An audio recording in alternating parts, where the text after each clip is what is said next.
guys, Paul here. Today we're going to talk about Auto Maintenance 101, so stay tuned. So the first thing is records. It's just a good idea to keep some kind of record or log so you know when you've done different things to your vehicle. I used to keep a little spiral notebook in my glove box, but now I just keep an Excel file like the one here. And as you can see, I've just titled it Maintenance 2006 Toyota Camry Sunroof, and I have the date, the mileage, the maintenance performed, and then I've got the cost of parts if I do the work myself, or if I have somebody else do the work, then I have the cost of the parts and labor. Next, we're going to talk about fluids. Checking your fluids on a regular basis can help prevent catastrophic problems with your vehicle. Always check them with the vehicle on a level surface to get the most accurate reading. You must make sure that you use the correct fluid for the correct application. I just can't stress this enough. For example, I once heard a story of somebody who added engine coolant to their brake reservoir. Well, to make a long story short, it causes a significant amount of damage to the braking system and costs a lot of money to repair. So if you're not sure about something, ask someone who's knowledgeable. Personally, I check all my fluids every 5,000 miles. The first thing is your engine oil. Your engine is what powers your vehicle and is the most expensive item on your vehicle. Your engine oil is super important because it lubricates all the internal parts of the engine to help prevent wear. It also helps to keep the engine cool. You must check the engine oil when the engine is not running.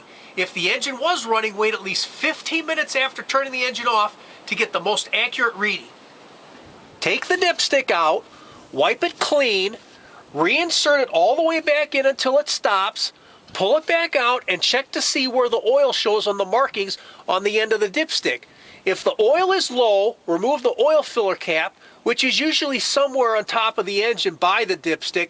Mine's right here. Using the specified oil for your engine, add enough to bring the oil level back up to the full mark on the dipstick, being careful not to overfill it.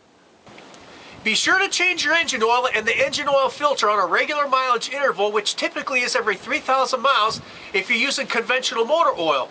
Or you might want to consider using 100% synthetic engine oil.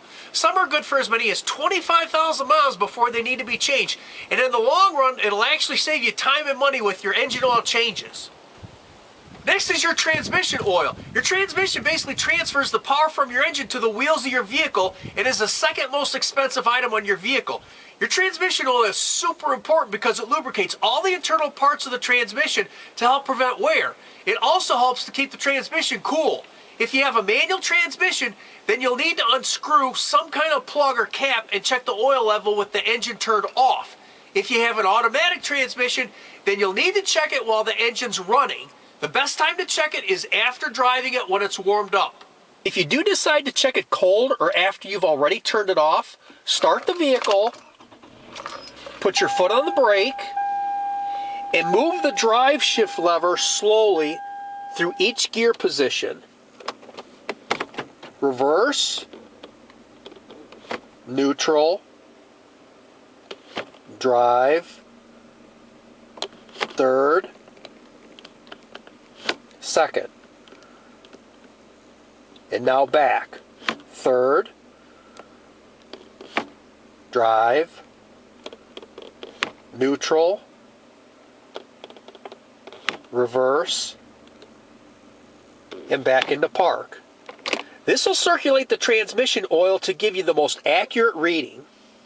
Take the dipstick out, wipe it clean, reinsert it back in until it stops, pull it back out, and check to see where the oil shows on the markings on the end of the dipstick. If the oil is low, add the specified oil for your transmission into the same opening where the dipstick comes out and bring the oil level back up to the full mark on the dipstick, being careful not to overfill it.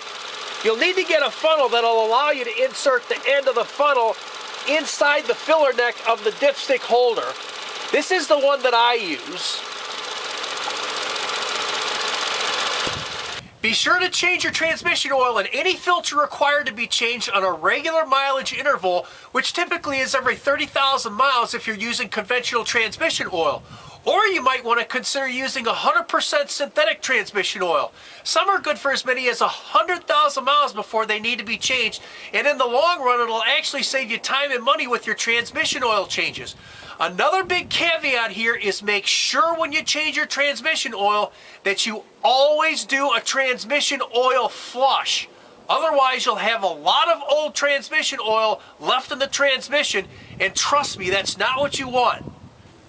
Please go to Auto Maintenance 101 Part 2.